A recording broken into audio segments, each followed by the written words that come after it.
नमस्कार दोस्तों, आज की इस वीडियो में हम बात करने वाले हैं बेचैनी यानी कि रेस्टलेसनेस के बारे में। दोस्तों, बात की जाए कि बेचैनी क्या होती है तो बेचैनी स्थिर होकर बैठने में असमर्थ होने की भावना, चिंतित महसूस करना या फिर ये महसूस करना कि कुछ होना या फिर होने की आवश्यकता है। और यह एक अंतर्निहित मनोवैज्ञानिक स्थिति का संकेत हो सकती है। बेचैनी के प्रमुख कारणों में दवा का दुष्प्रभाव, सप्लीमेंट या कैफीन का उपयोग, मनोवैज्ञानिक विकार, तंत्रिका संबंधी स्थितियां और अंतःस्रावी विकार यानी कि एंडोक्राइन डिसऑर्डर सम्मिलित है। बेचैनी किसी ऐसी चीज़ के प्रति शरीर की प्रतिक्रिया है जो कि शारीरिक या मानसिक तनाव का कारण बन सकती है। जब आप बेचैन होते हैं तो आपकी हृदय गति तेज़ हो जाती है, आपके सांस लेने में तेज़ी आती है और आप किसी भी चीज़ पर ध्यान केंद्रित नहीं कर पाते हैं। नौकरी के लिए इंटरव्यू या फिर बड़े फैसले लेने से पहले बेचैनी सामान्य है, लेकिन निरंतर बेचैनी सामान्य नहीं है। निरंतर बेचैनी आपके शरीर को सतत रूप से अशांत स्थिति में रखती है और ये बेचैनी रात में और बढ़ जाती है, जो कि दिमाग और शरीर के लिए और हानिकारक होती है। बेचैनी आपके जीवन की गुणवत्ता पर एक बड़ा प्रभाव डालती है, जिससे कि दिन में नींद आती है, चिड़चिड़ापन और ध्यान केंद्रित करने में मुश्किल होती है। तो दोस्तों, बात की जाए कि बेचैनी के जो लक्षण हैं वो क्या होते हैं, तो बेचैनी को अक्सर लगातार हिलने, मन को शांत रखने में असमर्थता या दोनों के संयोजन की आवश्यकता महसूस करने के रूप में वर्णित किया जाता है।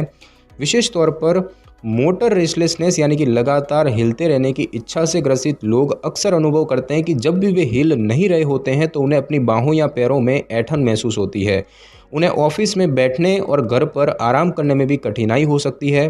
अन्य लोगों को मानसिक बेचैनी का अनुभव हो सकता है, जिससे कि कार्यों को पूरा करने, समय का प्रबंधन करने और रात में सोने में कठिनाई होती है। बेचैनी के इन विशिष्ट विवरणों से भी परे विभिन्न प्रकार के लक्षणों को बेचैनी से जोड़ा जा सकता है, जैसे कि अति सक्रियता, कंपन, चिंता, बैठे या फिर लेटे हुए बाहों या पैरों में अप्रिय सनसनी या फिर ऐंठन होना, दिल का तेज धड़कना, व्याकुलता होना, पैर या फिर हाथ को थपथपाना, ध्यान केंद्रित करने, समय प्रबंधन और समय आयोजित करने में कठिनाई होना, अनिद्रा होना, आवेगशील होना या फिर बार बार ध्यान भंग होना। बात की जाए कि डॉक्टर को आपको कब दिखाना चाहिए, तो जब आपको लगता है कि आपका दिल तेज़ या अनियमित रूप से धड़क रहा है, आप लगातार कुछ मिनटों से अधिक सुन्न होने या सनसनी न होने का अनुभव करते हैं, आपको सांस लेने में कठिनाई हो रही है, आप उलझन में हैं, देखने में कठिनाई हो रही है या फिर श्रवण या दृश्य मतिभ्रम अनुभव कर रहे हैं, आप लंबे समय तक ध्यान केंद्रित करने में एक चिन्हित अक्षमता देखते हैं, आप अपने हाथ पैरों में झटकों का अनुभव करते हैं, आपकी बेचैनी नींद या काम करने में बाधा डाल रही है, या फिर आपको लगता है कि आपकी दवाओं में बदलाव से आपको रात में सोने में, बैठे रहने या ध्यान केंद्रित करने में कठिनाई हो रही है, तो ऐसी स्थितियों में आपको डॉक्टर के पास जाना चाहिए और डॉक्टर को दिखाना चाहिए। और अब हम दोस्तों जानेंगे कि बेचैनी जो है ये क्यों होती है, इसके क्या कारण हैं। तो दोस्तों, बेचैनी के मुख्य कारण आमतौर पर शारीरिक स्थिति या फिर मनोवैज्ञानिक विकार जैसी माध्यमिक स्थितियां होती है। मुख्य विकारों में कुछ स्थितियां सम्मिलित है, जैसे कि चिंता और उससे संबंधित विकार, जैसे कि आकस्मिक भय होना, ओसीडी यानी कि ऑब्सेसिव कंपल्सिव डिसऑर्डर, और यहाँ तक कि पोस्ट ट्रोमा स्ट्रेस विकार भी बेचैनी पैदा कर सकते हैं। साथ ही साथ घबराहट, अनिद्रा और अन्य नींद संबंधी विकार, जैसे कि स्लीप एप्निया या फिर restless leg syndrome. Restless leg syndrome उन परिस्थितियों में से एक है जिनसे आप पीड़ित हो सकते हैं यदि आप लगातार बेचैन रहते हैं, और इस विकार से पीड़ित व्यक्ति लगातार अपने पैरों को हिलाते रहते हैं। यद्यपि यह स्थिति ज़्यादातर आनुवंशिक है, आईबीएस यानी कि इरिटेबल बाउल सिंड्रोम सहित कुछ बीमारियां भी इसके होने का कारण बन सकती है। आईबीएस के मरीजों को इसके कारण अत्यधिक बेचैनी हो सकती है, और आमतौर पर रेस्टलेस लेग सिंड्रोम में रोगी अपने पैरों को इसलिए हिलाते हैं क्योंकि वे पैरों में सिहरन या फिर खिंचाव महसूस करते हैं, जो कि हिलाने पर कम हो जाती है। साथ ही साथ बोरियत, एडीएचडी, ड्रग संबंधित व्यवहार जैसे कि नशा करना, घातक दवा संयोजन या सिर्फ वो दवाएं जिनके दुष्प्रभाव बेचैनी का कारण बनते हैं, और साथ ही साथ हाइपरथायरॉयडिज्म से भी ऐसा हो सकता है। आप किसी भी समस्या से पीड़ित न हो, लेकिन कुछ अन्य कारकों के परिणाम स्वरूप भी आपको बेचैनी हो सकती है। रात में बहुत भारी भोजन करना या फिर अत्यधिक मीठा खाने की वजह से एड्रेनालाइन रश यानी कि ज़्यादा एड्रेनालाइन हार्मोन रिलीज होने से उत्तेजना महसूस करना, ऐसा भी हो सकता है, जिसके परिणाम स्वरूप बेचैनी हो सकती है। खुद को सोने के समय बहुत उत्तेजित करना या बहुत परेशान होना भी आपको बेचैन बना सकता है। और अब हम दोस्तों जानेंगे कि आप बेचैनी से कैसे बच सकते हैं। तो दोस्तों, यदि आप जानते हैं कि आपको बेचैनी होने का जोखिम है, तो परिष्कृत खाद्य पदार्थों का सेवन कम से कम रखें और ऐसे खाद्य पदार्थ लें जिनमें की कॉम्प्लेक्स कार्बोहाइड्रेट की मात्रा अधिक होती है और धीरे पचते हैं।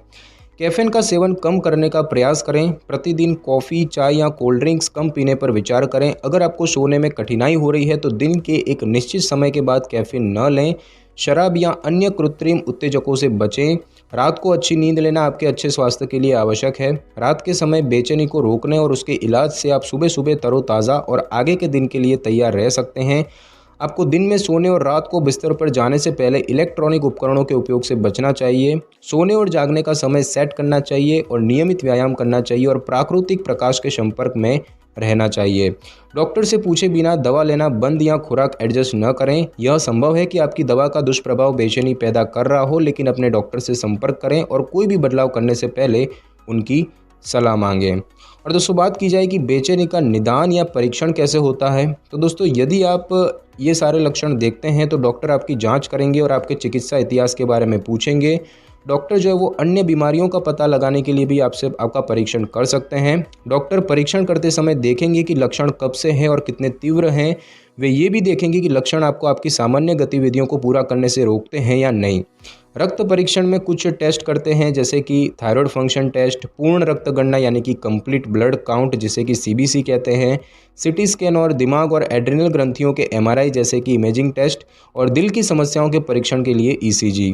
अगर डॉक्टर को आपके लक्षणों के लिए कोई चिकित्सकीय कारण नहीं मिलता है तो वह आपको मनोचिकित्सक, मनोवैज्ञानिक या किसी अन्य मानसिक स्वास्थ्य विशेषज्ञ को रेफर कर सकते हैं। और अब हम दोस्तों जानेंगे कि बेचैनी का जो इलाज है वो क्या होता है। तो दोस्तों डॉक्टर द्वारा अनुशंसित उपचार आपकी बेचैनी के कारण पर निर्भर करता है।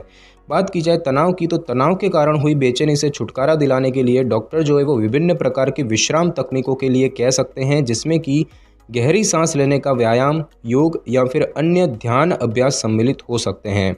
गहरी सांस लेना और मेडिटेशन आपको शांति और स्थिरता अनुभव करने में मदद कर सकते हैं। व्यायाम करें या ऐसी गतिविधियों में भाग लें जिनमें कि आपको आनंद आता है। इनसे तनाव और चिंता कम होती है, दिमाग तेज होता है और ध्यान में भी सुधार होता है। अपने लक्षणों में सुधार करने के लिए नियमित रूप से व्यायाम करने का प्रयास करें। यदि ये भी आपको राहत प्रदान करने में विफल रहता है तो डॉक्टर आपको किसी मनोचिकित्सक के पास भेज सकते हैं। जो आपको तनाव देती है, आपको उन चीज़ों के साथ संपर्क सीमित करने के लिए कदम उठाने चाहिए। उदाहरण के लिए यदि आप काम या पढ़ाई का दबाव महसूस कर रहे हैं तो अपने पर्यवेक्षक या फिर शिक्षक से चर्चा करें। मानसिक रोग की बात करें तो यदि आप चिंता या मनोदशा विकार से ग्रस्त हैं तो डॉक्टर दवाओं, टॉक थेरेपी या फिर दोनों के संयोजन से उपचार के लिए कह सकते हैं। थेरेपी सत्र के दौरान आप अपने लक्षणों पर चर्चा करेंगे और उनसे निपटने के उपाय खोजेंगे। और बात की जाए हार्मोनल असंतुलन की, तो यदि आपको ऐसी स्थिति का पता चला है जो कि आपके हार्मोनल संतुलन को प्रभावित कर रही है तो डॉक्टर उसके इलाज करने के लिए हार्मोन प्रतिस्थापन थेरेपी या अन्य दवाएं निर्धारित कर सकते हैं और वे आपको एक हार्मोन विशेषज्ञ यानी कि एंडोक्राइनोलॉजिस्ट को भी रेफर कर सकते हैं। तो दोस्तों आज की इस वीडियो में बस इतना ही। अगर आपको मेरी ये वीडियो और जानकारी अच्छी लगी हो तो वीडियो को लाइक और शेयर कर दीजिए और कमेंट करना बिल्कुल भी ना भूलें। और अगर आप हमारी चैनल पे नए हैं तो चैनल को कर ले सब्सक्राइब और बेल आइकन के बटन को ज़रूर क्लिक कर ले ताकि मेरी नई वीडियो की नोटिफिकेशन सबसे पहले आपको मिल सके। Thanks for your time.